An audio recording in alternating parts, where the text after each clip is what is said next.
Thank you for tuning in to another episode of Coffee and Something Stronger. My name is Cody Norrid, the Interim Executive Director for Georgia Interfaith Power and Light. Coffee and Something Stronger is a coffee chat style interview show where we talk with academics, faith leaders, and other practitioners at the intersection of faith, climate change, environmental justice, and the other social justice issues of our time. And this morning, I have on a great friend, Susannah Tuttle, who is the Director of North Carolina Interfaith Power and Light, a board member for the Southeast Climate and Energy Network, and also a founding member with myself of the Southeast Faith Leaders Network. Susannah, thank you so much for being here this morning. Yeah, thank you, Cody. What a privilege. Good morning, everybody. This is a very special interview. I'm very happy that we get to do this.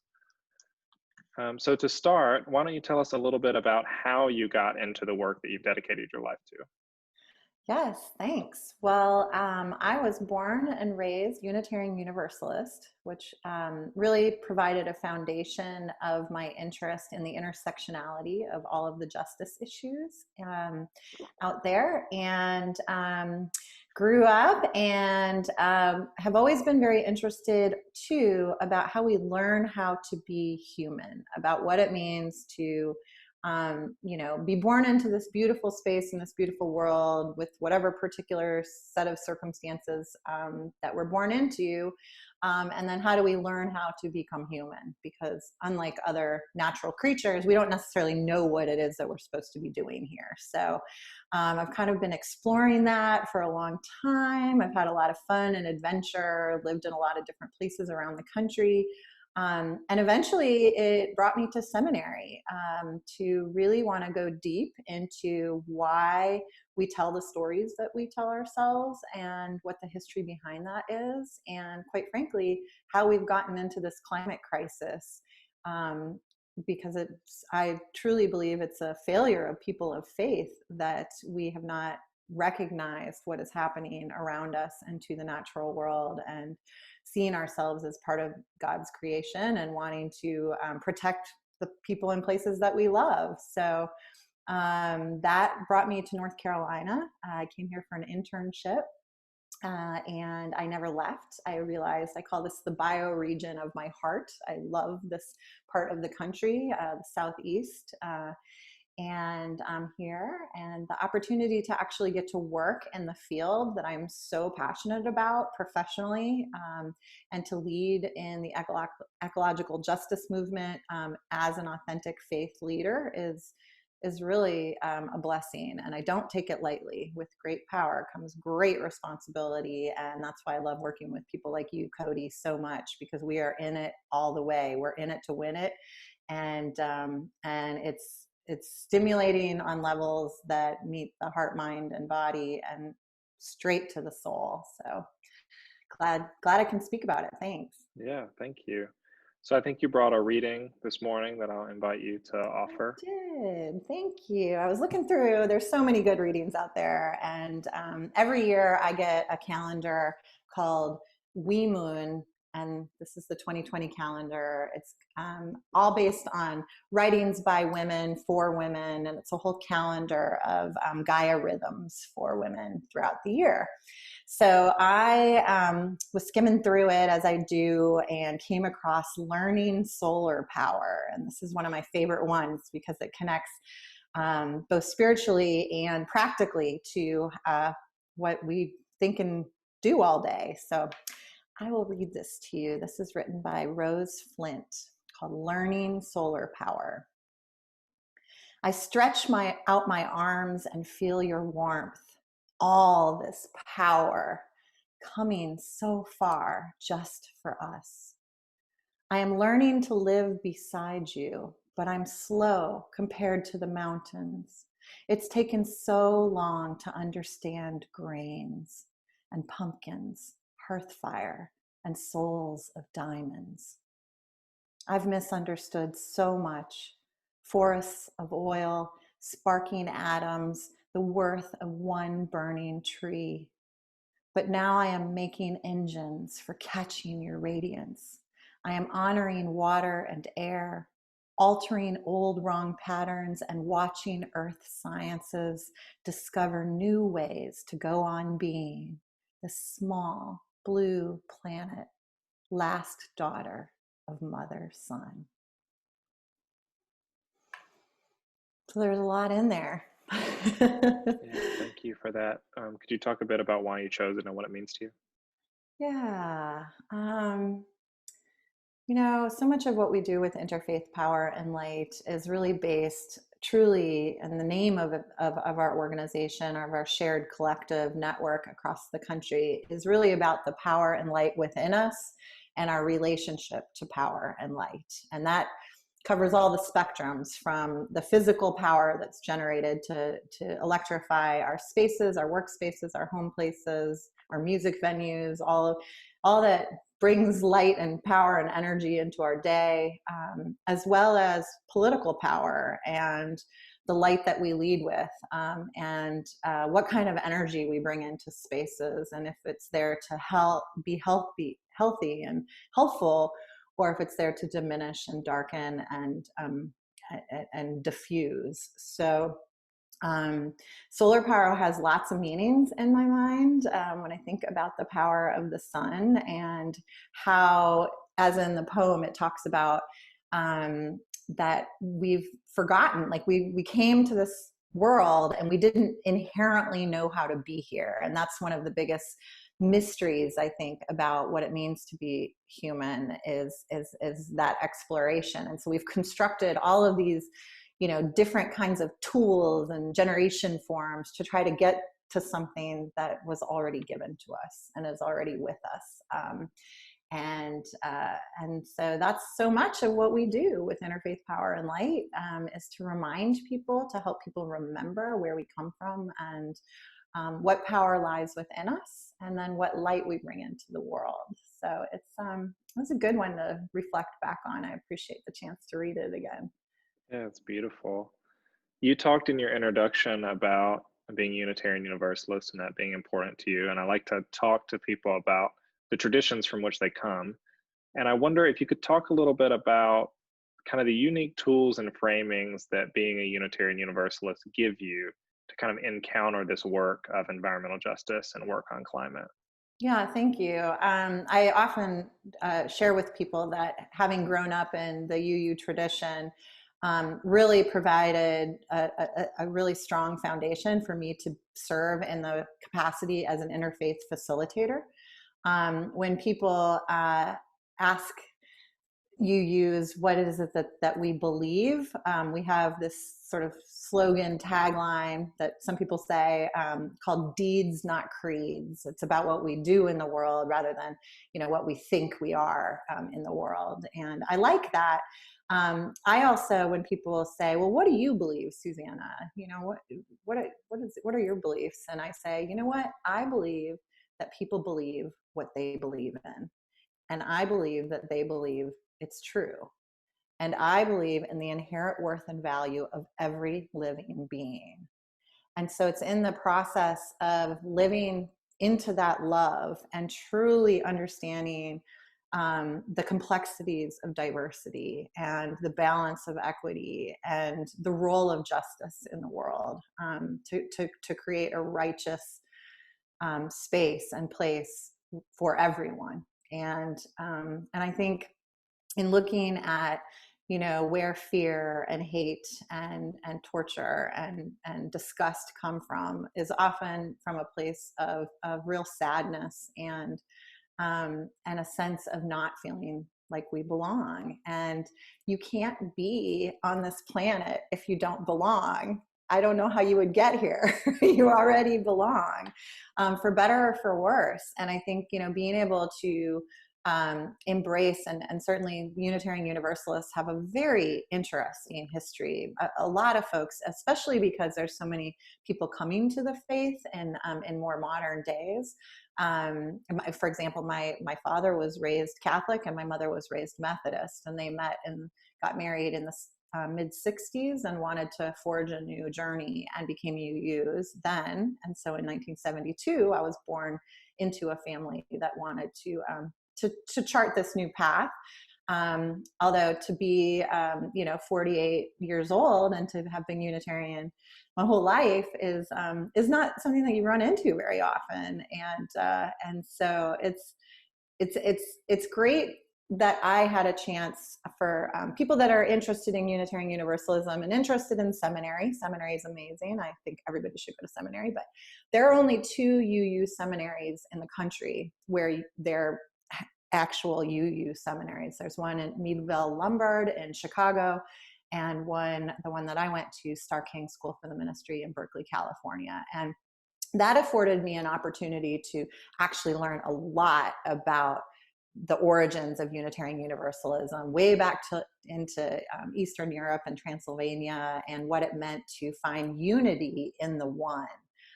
So I know we don't have time to get into a big theological conversation, but I think it's interesting because I do believe there's lots of traditions that hold the Trinity as a central core theology, and it's interesting to look back at what was happening in the world at the time where they felt like they really wanted to come together as in unity as a Unitarian, and then actually they embraced the Universalists, which was a fledgling, falling apart kind of denomination at the time, and they said, well, we're one, come with us. And so that's how that came about. So lots of interesting history about Unitarian Universalism, and many of our founding parents of this country were actually UUs, which a lot of folks don't know either.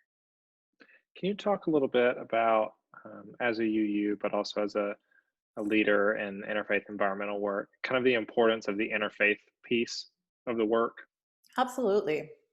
And it's been interesting because when we look at the interfaith movement internationally, and how there's almost a move now, appropriately so, I think, to reclaim the language of multi-faith, to give the inherent worth and value of the individual theologies and spiritual paths, and to create a more inclusive environment, rather than just, when we talk about unity, it doesn't mean that everybody needs to be the same thing. And so that's been really interesting to be where I am at in my career, and have had such an open swath, broad sort of exposure to many, many faith traditions and Unitarians. Actually, I grew up in Sunday school, and every year we had a different curriculum on a different religion. So I actually learned more sometimes about other religions than I did about my own. But it was a way for us to be exposed to this multiculturalism of how religions come about. And so the interfaith aspect is like, I like to think of it as not like, here's a religion, here's a religion, here's a religion, and we're all in the same room working on a project. The interfaith aspect is the intersectionality of that, of what are those shared core values. And we don't have to agree on everything. But if we have a shared campaign or a shared vision or a set of shared values, we can move forward in an intersectional way, bringing our own unique perspectives, experiences, and traditions towards the same common goal. And so I feel like there is inherently an active motion of putting your faith into action when you engage in interfaith activity. It's just automatically like in motion, rather than sitting around and just, talking about it. There has to be some sort of action that goes with it. Yeah, you talked a lot about the kind of the unity of the one, and actually to close this interview, I'll read the 7 principles. Oh, good. But I wondered if you could talk just briefly about kind of the importance of situating, at least the UU congregations that I've worked with and people that I've known, situate environmental work largely in the 7th principle. Mm-hmm. So the idea that there is respect for the interdependent web of all existence, yes, of which we are all a part. And I wonder if you could just talk about that and how that intersects with either your own work or, how you frame this work among Unitarians. Yeah, so I feel, again, really blessed because the interdependent web of existence, I mean, I grew up with that language, right? And what does that mean? to be interdependent, again, similar to interfaith, is that that dependency on one another is something that is so rich and so important to have, I think, again, as a grounding, because otherwise ministry can often be seen as, helping those, that are the needy, or that, that there's something out there that I can do to fix. And certainly we all have gifts and offerings that we can be sharing all the time, but don't we all have needs too? And to be able to think interdependently about what it means to know deep at your core that when suffering is taking place anywhere, it's taking place everywhere, and to really live into that. I think I've always been really attracted to the language of compassion, and went in and looked at the root words of that, and compassion's root is really in the notion of co-suffering, that I am able to feel for you because I feel it myself. And as we look at the issues and impacts of global climate change, and as someone who has been doing this work for a very long time, I went into seminary to study ecological ethics, and here now, 20 years later, I used to have to always say, you can't wait until it's at your front door. And I think when we think about the fires right now, for example, burning our entire western, coast of the country, like we knew that was going to happen. When we think about sea level rise and impacting our coastal communities, and what's going to take place with flooding and land loss and having to migrate and move all of these people, we can intellectually get a glimpse of that and have a scientific data oriented understanding of that. But until we feel that in our heart and in our soul, we're not going to be motivated to act. And so that's, back to that language, and UUs do have that seventh principle that really gets to the core of the matter. And I think being able to sit down in community and talk about the interdependent web of existence at every granular level, from what it means if we remove the bees, or what it means if you kill a snake, and whatever it is, at all levels, to go back to that source of love, and start from there. Yeah, thank you for that. Let's shift gears a little bit and talk about the work that you've been doing in North Carolina. So I know that you believe strongly in grassroots organizing, because that's the kind of network that we are, that's the kind of organizations that we are. Yeah. And I'm curious about how you've done that with congregations, but specifically, I want to talk about some victories that you all have had in North Carolina, both with Duke Energy's coal ash problem there, and also with the Atlantic Coast Pipeline. Yeah, thanks. So I'm going to speak to the victories, and then I'm also going to acknowledge that there's still lots of struggles and how they're, again, intertwined with one another. But we got to celebrate the victories, especially in the organizing space. So we are really, I keep talking about all the blessings. It's a blessing to be with you. You bring them out in me. But so Interfaith Power and Light, as many of you know, is truly a grassroots, faith-based, authentic, organic organizing space. And we mean that all the way from, we share a brand, we share a vision, we share a mission, but we are organized at the local level. So, GIPL, Cody, that you direct, is of course a 501c3 organization, because you didn't necessarily have an existing house to put the campaign under.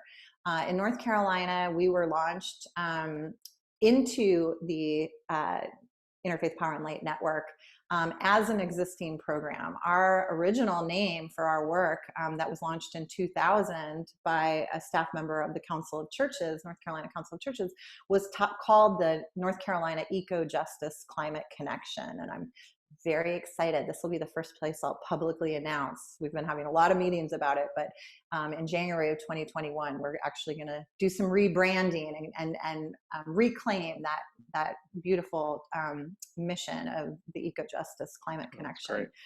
But so that said, as the director of NCIPL, I'm a full-time staff member of the North Carolina Council of Churches, and that brings a lot of access to our 18-member denominations. We have a 38-member governing board that connects us directly to the judicatory heads and the bishops, and sort of the structures of each denomination. And so whether you know it or not, folks, if you're listening from North Carolina, it's probably 90% possible that you are a member of the North Carolina Council of Churches, and you can go to ncchurches.org and look up your denomination to see if you're there. But so I spend a lot of my time trying to make sure that folks know that they're already a part of something that is doing incredible work. And so we take existing campaigns. We very much believe in the power of partnership.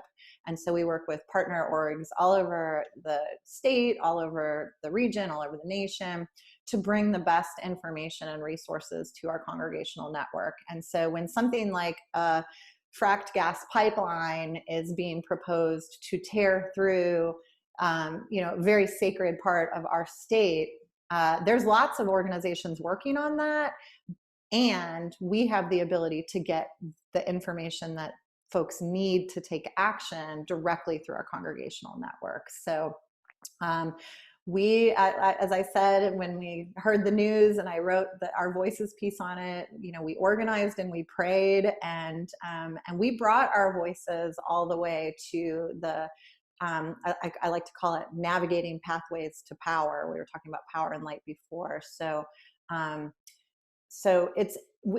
feel like my job as an interfaith facilitator is to really coordinate and provide pathways to power so that local community members, faith leaders can speak to people in positions of power and have them hear their authentic story. And so all along the pipeline route, it was important to get folks' voices heard at the highest levels within the governor's administration, within our Department of Environmental Quality.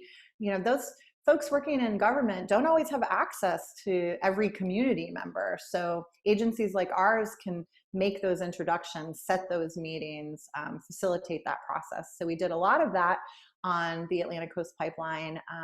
And then because we've been doing so much work with congregational facilities for so long, one of my biggest sort of champion efforts that I am committed to the day I die is to have churches receive a unique designation on the utility grid, because we are a unique type of facility. We have millions and millions of square footage of building space, and we're a huge customer of energy, and we need to see ourselves in that light, and then we need to ask for programs that we need. And so over the course of many years, I've worked with utilities directly to explain to them how churches use and consume energy differently than the small businesses that they're categorized as on the utility grid. And that has brought me to have a position in serving to represent congregational facilities on the Duke Energy's advisory council to the president of North Carolina. So I was able to take all of the organization that we were doing at the local community level and gather those stories about our opposition to any new fossil fuel infrastructure, certainly that of any kind of fracked gas pipelines through the state, and take that and bring that to the table at an advisory council meeting with the Duke Energy president. And I actually congratulated him when they decided to pull the plug on the pipeline. I'm sure from a business perspective, he was not thrilled, but I told him that faith communities were we were over the moon. It actually came as quite a surprise, but it was a proof of the kind of organizing and legal filing that organizations like Southern Environmental Law Center and Sierra Club and all of these other wonderful partners took the lead on, and our friends up in Virginia IPL did so much amazing work, because of course that's where the pipeline was starting. So the partnerships, again, regional partnerships, all of that. And then just briefly on the coal ash, that was a huge win for the environmental justice communities. They had been calling out on coal ash forever and ever and ever. And quite honestly, it was falling on deaf ears within much of the environmental white affluent communities, and they knew they were getting sick. They knew they were being poisoned, and they did their research and organized themselves. And so that was wonderful. And I do applaud our administration for establishing a Environmental Justice Advisory Council for our Department of Environmental Quality, which is where we were able to get the voices there and request that DEQ, mandate that Duke Energy excavate its coal ash ponds. The flip side of that, of course, is where's that coal ash going to go? I don't want it to go to your state. I don't want it to go to Alabama. So there's still a lot of work to do there. But yes, it is the first step. It is the first step. Very good first step. And because the people's voices were heard. And so when it's a win for the people, we'll figure out the policies that need to fix it, for the long run. But the local community has to be the winner. Otherwise, it's not a win. So why do you think in these issues and others, why do you think it's important for not only individuals, but people of faith and congregations and faith leaders to get involved in this public policy space? Why is that important? And why is that different than other people and groups that get involved? Yeah. So first of all, everybody needs to get involved. So whatever you find yourself aligning with, if you're a part of a rugby team, get involved. But the thing about what it means to shift the conversation away from what a policy is for, which so often ends up being focused on what the economic value of that is, and even within economic values, there's a variety of values. And so, we can get lost in that, but what's the values behind the economy? What is the economy there to serve? What is the purpose of policy making that has been so caught up in capitalism and consumerism, in the last many decades?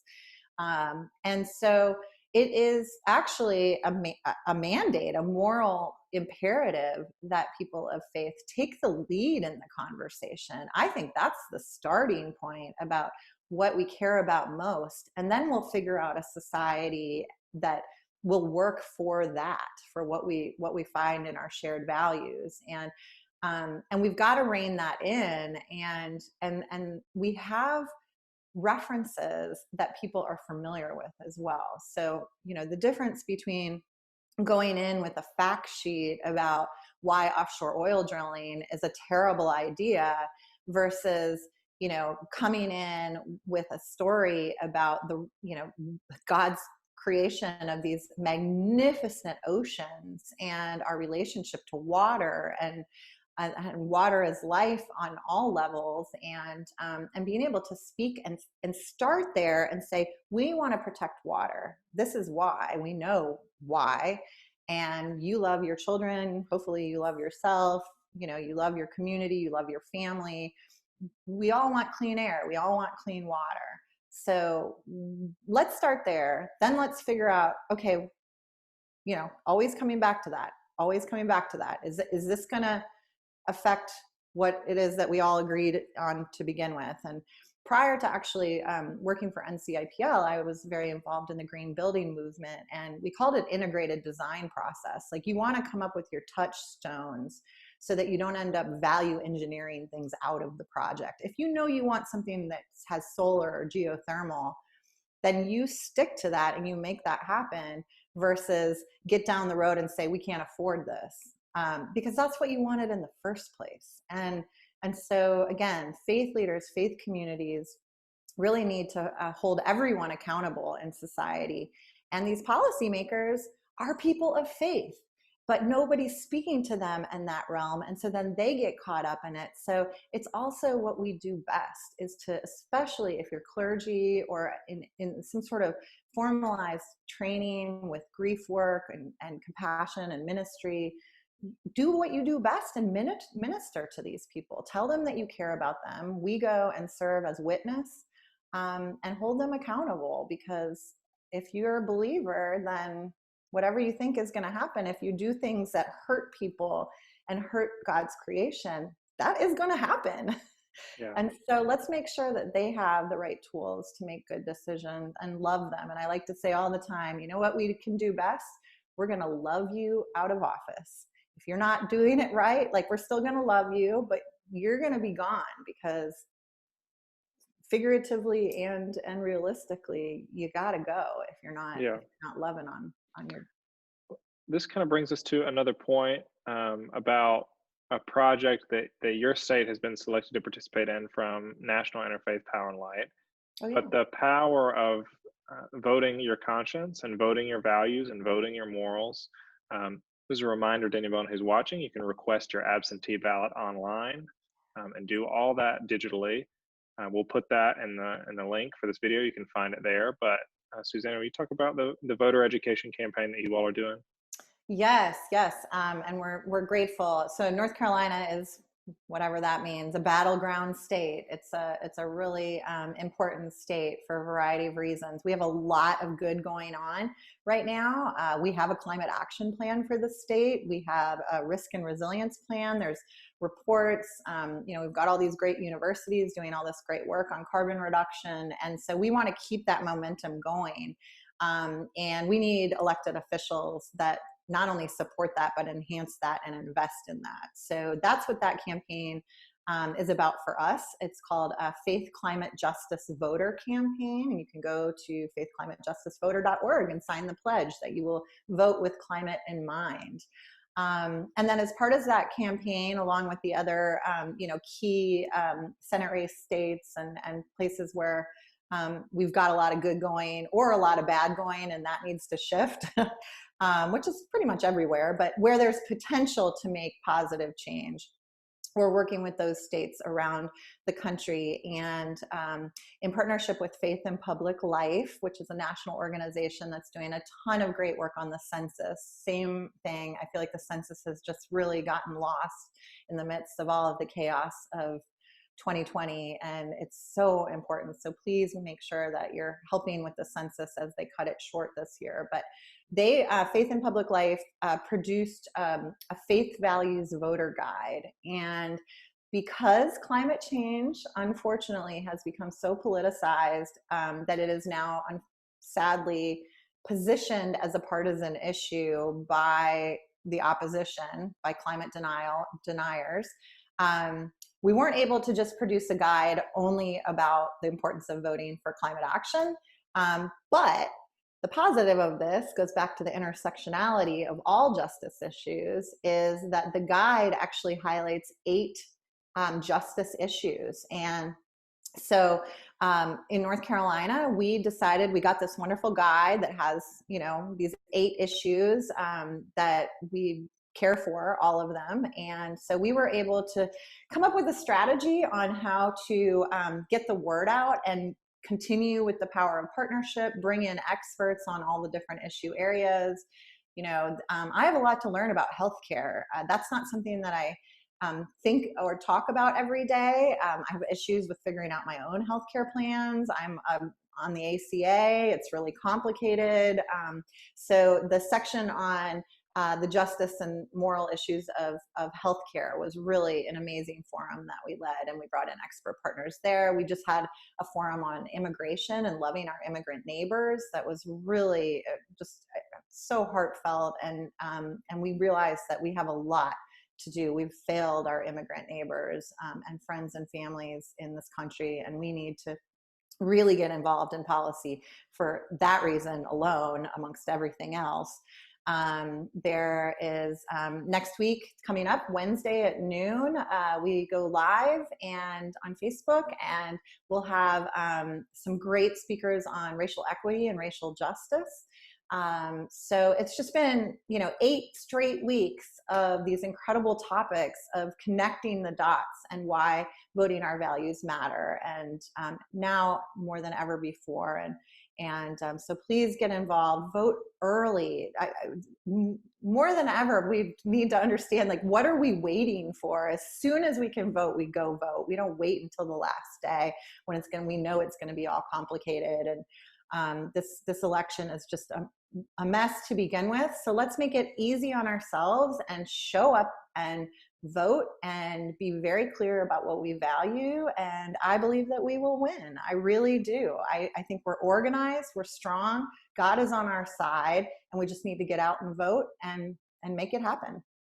Yeah, if you're interested in the reflection guide for faith communities, which I happen to have a copy on my desk, get in touch with us, get in touch with Interfaith Power and Light, and we'll get you one in your hands to learn about kind of those intersectional issues. And that's right. You can download a digital copy, and we also have hard copies like you have, which I really like to have, and something that we'd love your help in distributing them as well. So we're getting to the end of our time, but I want to ask you, we'll start a conversation that will surely follow up on a second part interview. But I wonder if I could just ask you to talk about, you mentioned kind of the work that was going on in Virginia when you were talking about the Atlantic Coast Pipeline. You and I both worked together in kind of the Southeast Faith Leaders Network. So all of these states around the Southeast for these environmental justice issues that cross state lines. We work together in the Southeast Climate and Energy Network and the U.S. Climate Action Network, all of these different coalitions. And to you, and the time that you've been doing this work, why do you think the coalition work is important? Why does it matter? What does it bring? Oh my goodness. And I know that this could be a very long answer, No, so I'm going to we'll do have it to pick short. it up. But I'm going to do it short. It's everything. It is absolutely everything. And it goes back to, what I started with recognizing that there are lots of experiences in this world, and we need to do our best to learn how to be human ourselves, and that's a lot. Like, it's just a lot to just be yourself and to be able to grow and flourish and experience and find joy and health and happiness. And so when you are committed to making change in the world and to truly living and advocating with compassion, we have to do this together. And so the ability to expand from a network, in a network net weaving type of way, has just enhanced every minute of my life. I know people that I would never have an opportunity to necessarily meet if I was just, staying in my lane or, living my life in the way of what came to me. And the network exposes me at lengths beyond. And, as a white person in the United States, as a person of faith, recognizing the healing that needs to take place and the acknowledgement of white supremacy and my role in it, and how to become an anti-racist and then become a leader in making sure that our culture shifts, I have to be listening and following our Black and Brown and Indigenous people of color leadership. And it's through these networks that has been accessible to me, and I have been able to change who I am. When we think about the Hermes principles of self-transformation as one of those principles, and bottom-up organizing, and all of these incredible values that we share, it's through the network and the net weaving that I'm able to truly live into those principles and be the Jedi that I wish to be. And Cody, I don't know if you've had other folks on this show talking about the Jedi principles, but by putting justice first, justice, equity, diversity, inclusion, and coming together, it's through that network that we can survive and heal and thrive. So thanks for that. I'm all about the networks, that. Yeah, I know you are. And there's honestly, it doesn't matter if we've said it or not, it's worth repeating over and over again the importance of Jedi principles and the Hermes principles. So thank you for talking about that. I'll ask you the last question that we ask everybody who comes on the show, which is, what are you missing the most in this COVID-19 world? And what are you clinging to that gives you hope in these days? Okay, so for sure, what I'm missing most is live music. I'm a huge live music fan. I like my cellular DNA needs to reverberate off of instruments, and that turns into dance. So it's I that that's like a major part of who I am. And so what I'm clinging to is um, the chances that I have to sing and feel that from the inside out. So I've been singing a lot, and I am grateful that my husband plays a lot of instruments, and so try to get him to do that as much as possible. But yeah, it's the music, it's the jam. Yeah. Well, Susannah, I can't thank you enough for taking some time to come on the show. I really appreciate it. You're a wealth of knowledge, a wealth of wisdom. I appreciate you taking some time to share it with us. Oh, thank you, Cody.